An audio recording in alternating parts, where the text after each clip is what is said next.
გამარჯობათ კიდე ერთხელ მოგესალმებით, არ გამოგვივიდა სამწუხაროდ წინა ვიდეო. ეხლა მე მინდა გითხრათ, დღეს არის 15 აპრილის სამშაბათი დღე. როგორც მოგესწრება წინა მატჩებზე, დავიწყოთ პირველ რიგში იმით, რომ ანტონ ვილა თითქოს ისე თამაშობდა, რომ გაუკრავდა პირველ ტაიმში, მაგრამ პარი სენ-ჟერმენმა მთელი ძალა მოიკრიბა და მოიგო 3-1. რა შეეხება იქითა სამშაბათს, 3-1 მოგებული საერთო ჯამში და დღევანდელ თამაშს ექნება იმის ნიშნულობა, რომ დღევანდელ თამაში თუ ანტონ ვილა გაიტანს სწრაფგოლს, შეიძლება უფრო საინტერესო და საყურებელი გახდეს ეს მატჩი, რა შეეხება და პრინციპში მინდა გითხრათ, რომ დღესაც როგორც მოგეხსენება, დორტმუნდის ბორუსია აგებს 4-0 საერთო ჯამში და დიდი ნაბიჯი აქვს ბარსელონასაც გადადგმული, რათა მოიპოვოს საიდუმლო ნახევარფინალისა. ასევე ჩემო მეგობრებო და ჩემო არხის მაყურებლებო, მე მინდა გითხრათ კიდე ერთი სიახლე. პარი სენ-ჟერმენი გასვლის შემთხვევაში შესაძლოა ბარსელონა პარი სენ-ჟერმენის ურთიერთობა გაიყვეს ჩემპიონთა ლიგაზე, რომელიც უკვე კენჭის არ დაჭირდება და პირდაპირ მოხდებიან ასევე ნახევარფინალში და პირდაპირ შეხდებიან ამ სიტყვის სრული ნიშნულობით. ძალიან კარგი თამაშები გველოდება ჩემპიონთა ლიგის.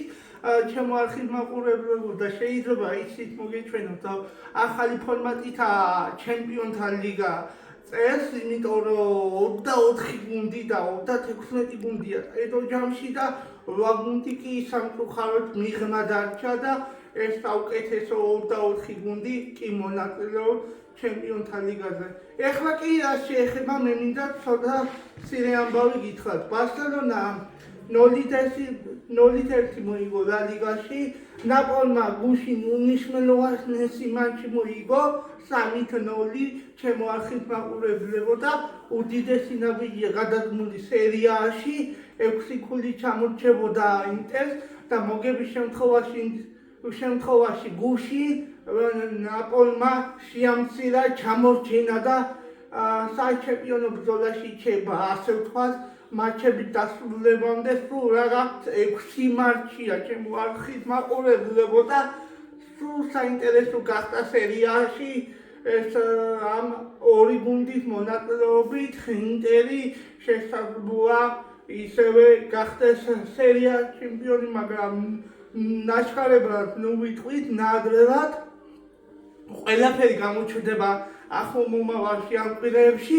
ჩემო არხის მაყურებლებო და კიდე მე მინდა გითხრათ, ლიგა 1-ში სასწაული კიდე ჯოს მიქავტაზე არჩევდება, მოკლედ ესეც მინდა გითხრათ, ლაკაზეტს ძალიან მაგარი ბურთი გაატანია და თვითონაც პენალი მოიპოვა და გაიტანა და ამ შემთხვევაში 9 გატანილი და 6 საგოლე პასი მის ანგარიშზეა.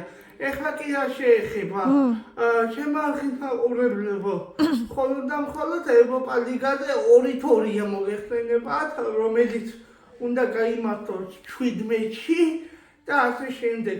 ეხლა კი რა შეეხება, დღეს 15 აპრილია და ხვალიდან მატჩებსაც მოგახსენებთ ჩემო არხის მაყურებლებო და ავყვითავ მორიგ ახალ ვიდეოს სპორტთან დაკავშირებით. მადლობა, გამოიწერეთ ჩემი არხი, რათა ბევრ საინტერესო ამბებს და ამბებს შემოგთავაზებ ჩემო არხის მაყურებლებო.